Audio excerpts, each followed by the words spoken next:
মুসলমান না হয়ে কবরের মধ্যে আসবে না। অর্থাৎ আল্লাহ বুঝাই দিলেন, তুমি প্রকৃত মুসলমান হয়ে কবরের মধ্যে প্রবেশ করবা। এখানে কিন্তু একটা প্রশ্ন থেকে যায়, মুসলমানকে কেন বলা হলো তুমি প্রকৃত মুসলমান হয়ে কবরে আসো, মুসলমান না হয়ে কবরে আসবা না? একবার আল্লাহ পরিষ্কার করে দিলেন, আমার দাদা মুসলমান, আমার বাবা মুসলমান, আমি ওনার বংশ অনুযায়ী মুসলমান। এই মুসলমান আসলে মুসলমান নয়।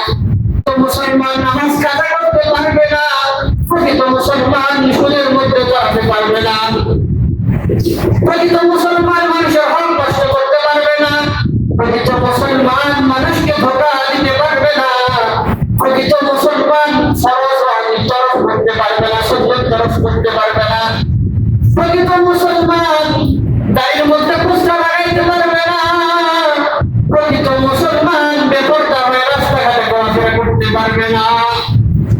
এই জন্য সম্মানিত উপস্থিতি, আমাদেরকে প্রকৃত মুসলমান হতে হবে।